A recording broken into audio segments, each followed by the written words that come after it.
Okay, this rod here it just snaps into the holders, and I believe I'm gonna have to start at the top here to get it out. I need some gloves.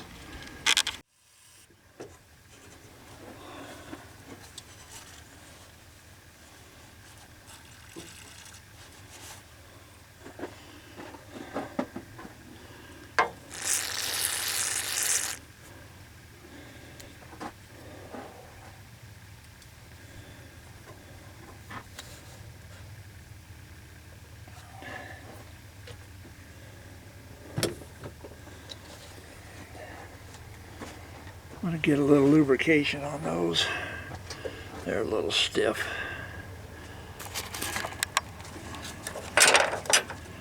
Yeah, I'm going to have a little trouble.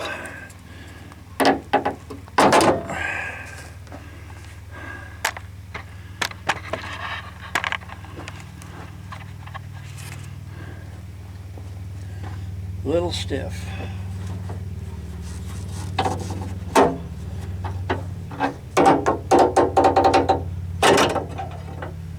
You know what?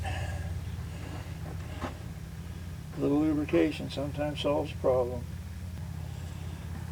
This is held on by absolutely sliding it into a slot at the back here, I believe.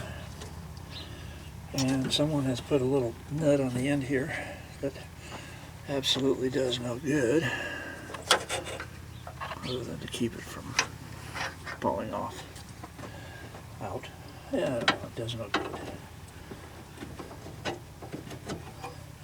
Wrong size nut. So it looks to me, pull it off here, like this. Come on, you can do it.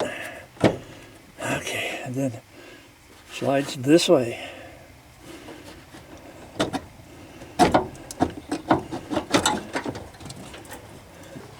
So you can see how this tab here slides into that slot right there. And down here, what do we have?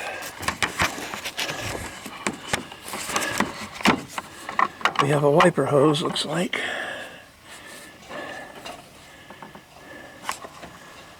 Pretty stiff.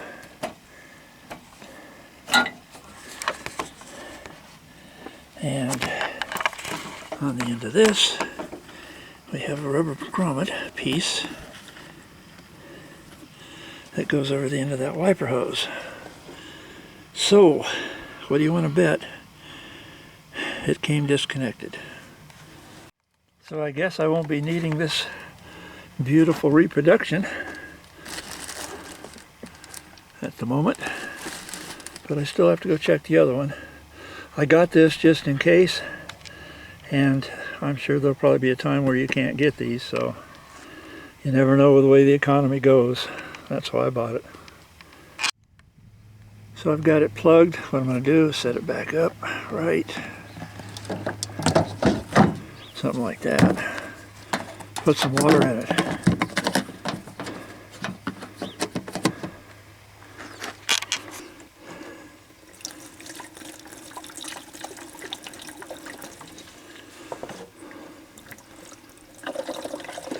Doesn't do any good unless I keep from spilling it. Put some pressure on it, put a bunch in here.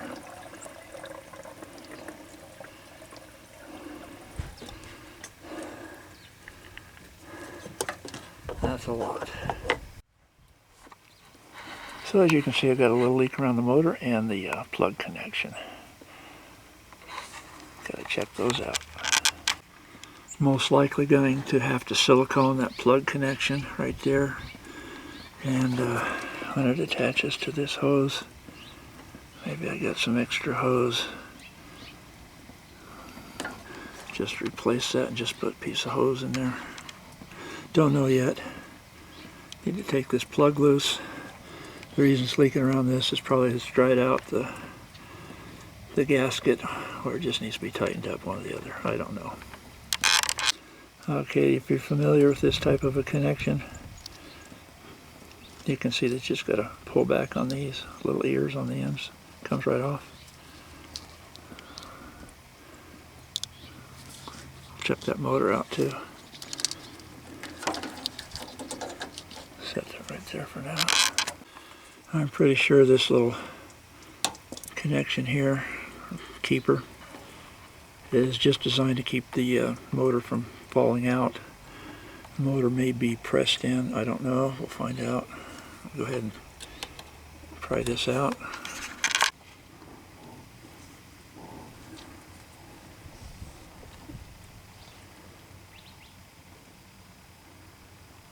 That's what it looks like, just a keeper.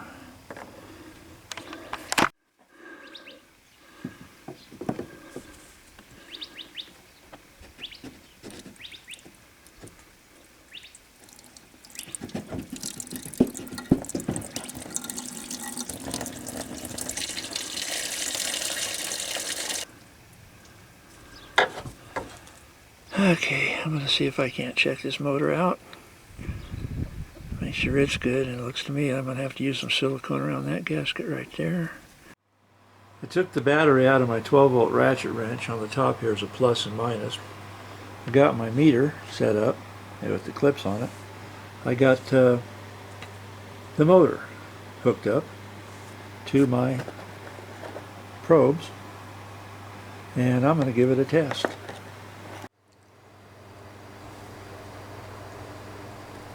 So I have the camera set up.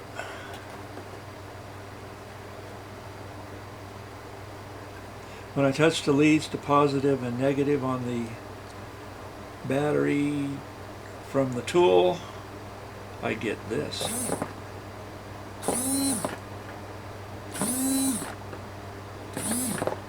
I'm having fun with it. Reminds me of my old slot car days. Back in the 60s, they used to put motors on little model cars and you could race them around a track. The guys that had the bigger engines, they could pop wheelies and win races and everything else. It was really kind of a neat deal. Everybody'd walk down there on Friday and Saturday night and take their built up little slot cars and they'd give them a run. This one would probably go pretty good if it had wheels on it. The problem with it is leaking around the seal right here, which goes right in there, and the pump's still good, but the seal's not. So I can order a new pump for about 10 bucks, but they won't sell the seal separately. So what I'm going to try and do is put some silicone around this and or a gasket sealer and push that thing back in there.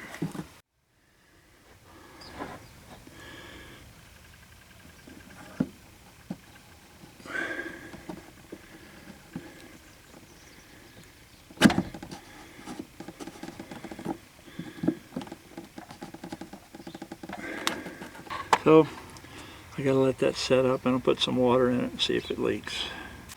Well, I believe my silicone is dry in there, and I made up a piece of vacuum line hose into this connector that supposedly fits down in that little piece of line right there, but very hard to connect. So I added a little extra vacuum line hose here and a connection,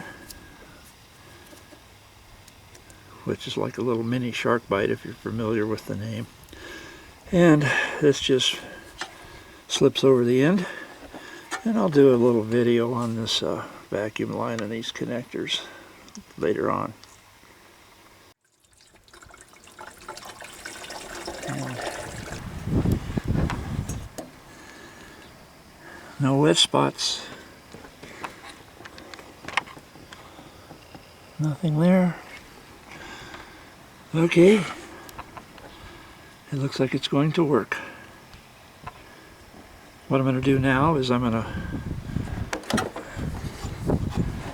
put the bottom tab of the container, goes in this slot right down there, and then it slides into slot right there, and then that stupid little nut that really doesn't fit anything will go on the end right there, And I'm good to go, but I think I'll dump the water out first. Alrighty, I got my little metal retaining clip pushed back in there and my electrical back on. Alrighty, have a makeshift washer and a nut. Decided to go ahead and find something. Now I got to put some fluid in it.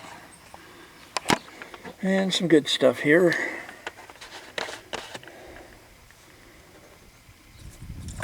Washer fluid is not expensive compared to other things.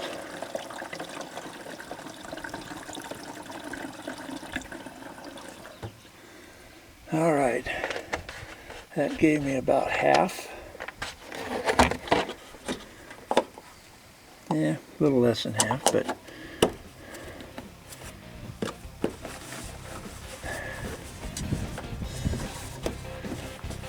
it ain't pretty, but it's done.